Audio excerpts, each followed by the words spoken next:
Ashtavakra Gita, Chapter 12, How to Abide in the Self, the 8 Stages of Homecoming.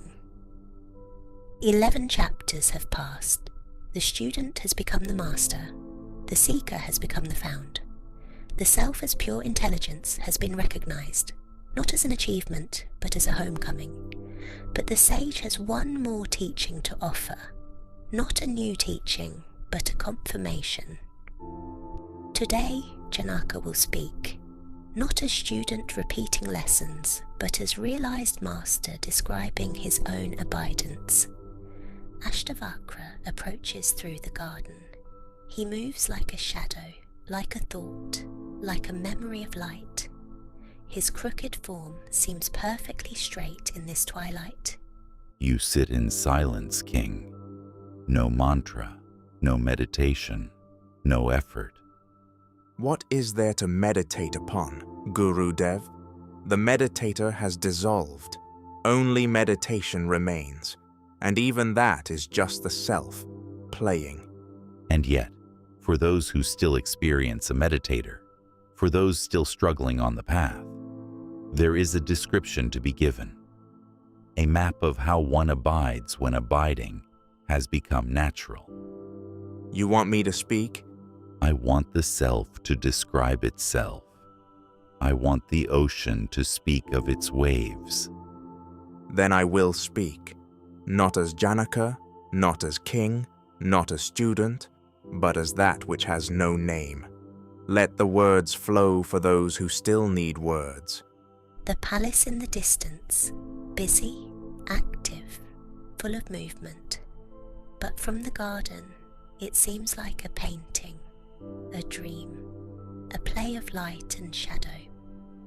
Let me begin with my own experience, how the path unfolded for me. I became intolerant first of physical action, then of extensive speech, and then of thought. Thus do I, therefore, abide in myself. Intolerant of action? This sounds strange. Most people think spiritual life means more action, more prayer, more service, more practice. In the beginning, yes, action is necessary. The body must be disciplined, the mind must be trained, the intellect must be sharpened. But for you? For me, a time came when even sacred action felt like a distraction, not because action is bad, but because the silence beneath action became more compelling. Musician who has practiced so much that now they just play. No thought, no effort, just music flowing. Like a musician who no longer thinks about notes. They just play. Exactly. First, I practiced. I disciplined my body with rituals and service. I disciplined my speech with prayer and chanting.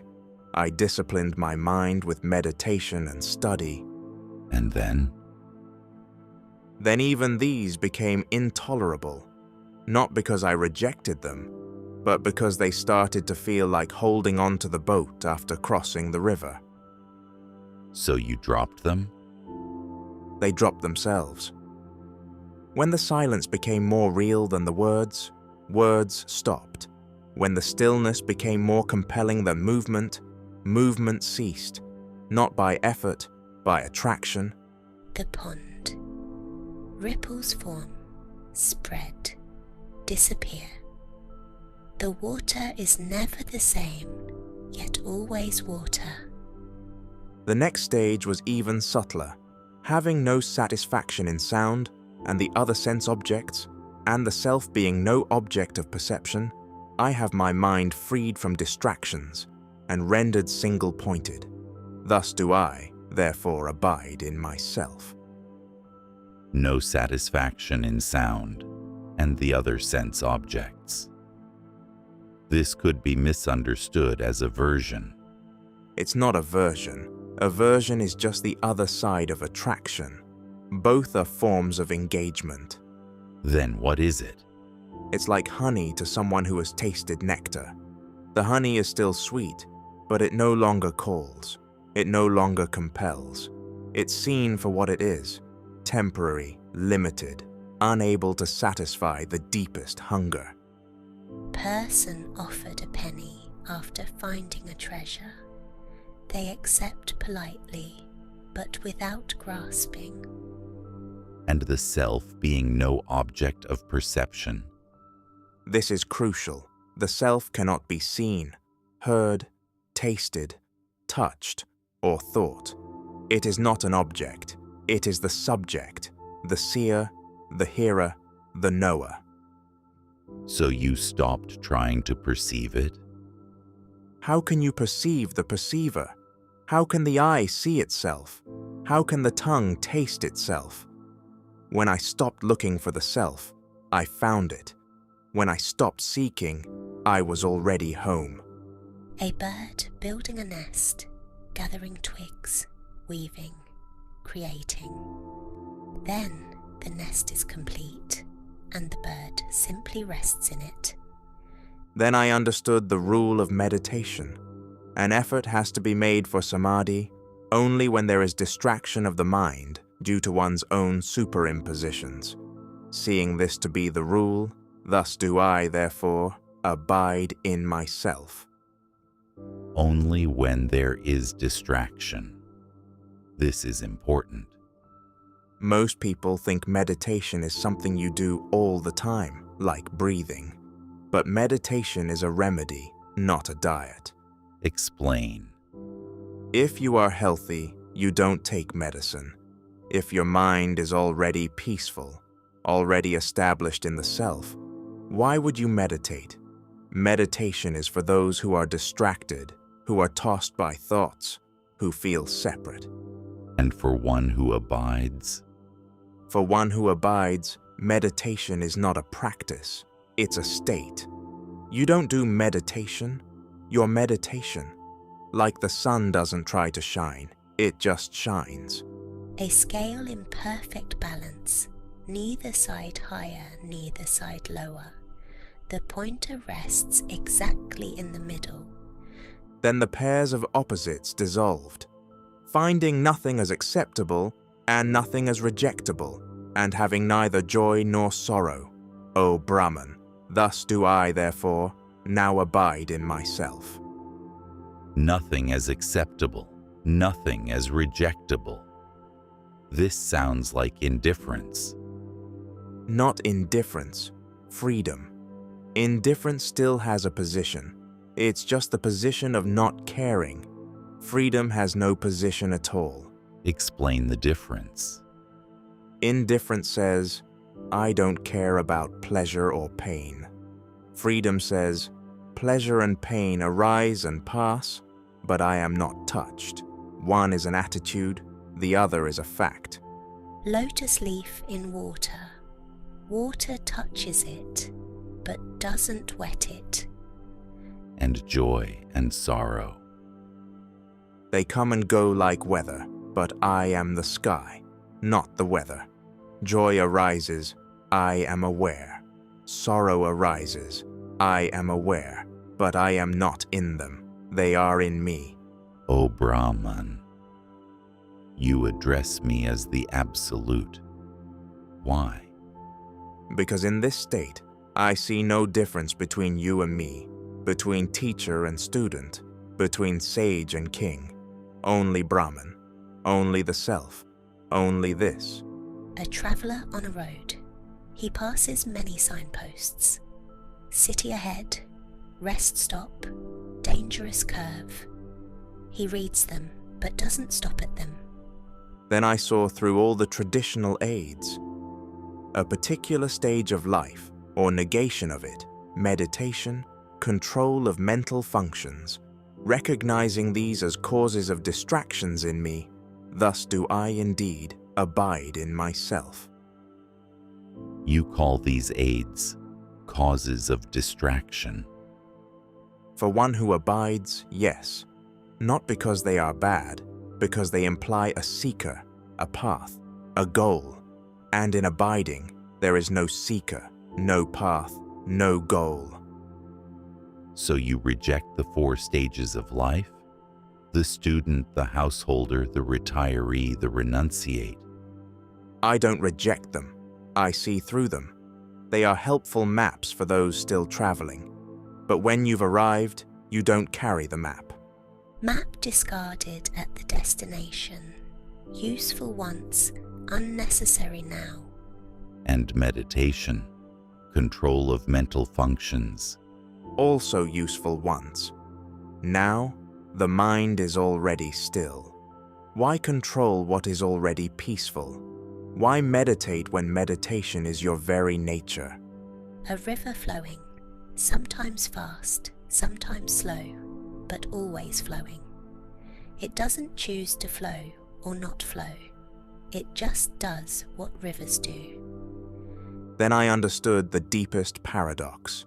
Abstention from action is as much the outcome of ignorance as the undertaking of action. Knowing this truth fully well, thus do I, indeed, abide in myself. This is subtle. Most people think inaction is spiritual. Action is worldly. Most people are wrong. Explain. Both action and inaction, when done with a sense of I am the doer, are bondage. The monk who sits still but thinks I am meditating is as bound as the merchant who works and thinks I am earning. And when the I is gone, then action and inaction are just what happens. The body moves or rests, the mind thinks or is still, but no one claims them, no one owns them. Leaves blown by wind. They move, but don't choose to move. So you act. Action happens through me. Inaction happens through me. Both are waves on the ocean of my being. Neither is me. A hand reaching for the sky, trying to touch the moon. The moon is far, the hand closer, but the reaching itself is beautiful. Then even the highest thought dissolved. Thinking on the unthinkable one resorts only to a form of one's own thought. Therefore, giving up that thought, thus do I indeed abide in myself. Thinking on the unthinkable. This is what all seekers do. Yes, we think about God. We meditate on Brahman. We contemplate the Absolute. But all thinking is thinking. All meditation is activity of the mind. And the Absolute is beyond mind. Exactly. So even the highest thought is still a thought. Even the most sacred meditation is still a doing. So you gave up thinking about the self? I gave up the thinker. When the thinker dissolved, what remained was not a thought about the self, but the self itself. Not thinking about, just being. Salt dough dissolving in the ocean. It doesn't think about the ocean, it becomes the ocean. Two figures, one striving, struggling, achieving, the other simply sitting, complete. Both are human. One is exhausted, one is fulfilled. And finally, the conclusion, blessed is the man who has accomplished this. Blessed is he who thus fulfills himself by his nature divine. You bless yourself? I bless the self. I bless the one who sees. I bless the recognition that was always here, merely hidden by seeking. By his nature divine. Not by effort, not by achievement, but by nature. Yes, what we seek is what we are. The gold doesn't become gold. It is gold. The wave doesn't become ocean. It is ocean. The seeker doesn't become the self. He is the self, merely forgetful for a while. And now? Now, no forgetting. Not because I remember, because there's no one to forget. Only the self. Only this. 8 oil lamps lit around the banyan tree. one for each verse of this chapter. Janaka, you have described 8 stages of abidance. Let me name them for those who will come after. 1. Intolerance of action, then speech, then thought. 2. No satisfaction in sense objects, the self seen as no object. 3. Samadhi only needed when distracted, seeing this rule. 4. Nothing acceptable, nothing rejectable, beyond joy and sorrow. 5. All aids seen as distractions for one who abides. 6. Both action and inaction seen as ignorance when done by ego. 7. Even thinking the unthinkable given up.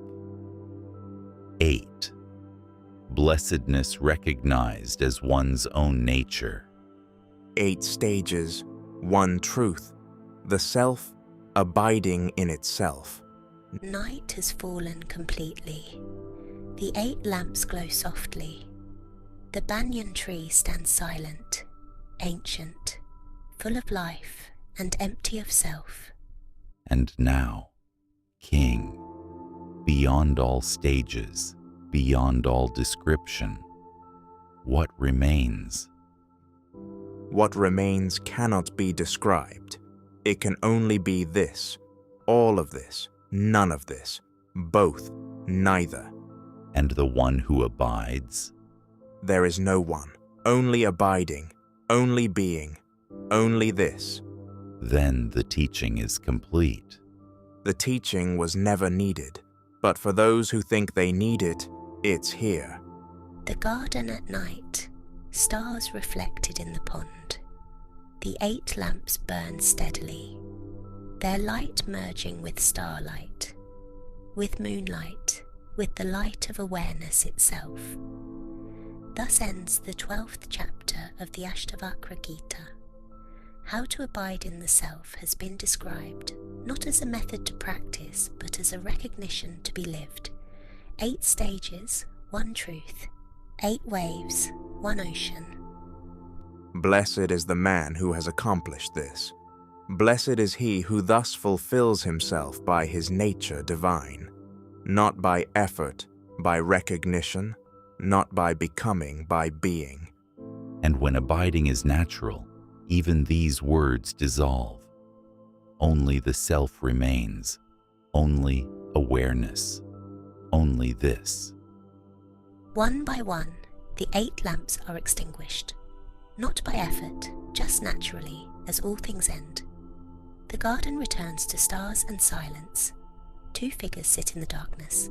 Not 2, really, just awareness, aware of itself. Take a quiet moment and reflect. Right now, who is aware of these words? Who is aware of this moment? That awareness is your true nature. If this teaching resonated with you, consider supporting the channel by liking this video and subscribing for more explorations into advaita, meditation and inner awakening. And in the comments below, share what insight touched you the most. Your reflections help this wisdom reach more seekers around the world. Thank you for watching. May peace, clarity and awareness guide your path. Until the next video. Om Shanti, Shanti, Shanti. End of chapter 12.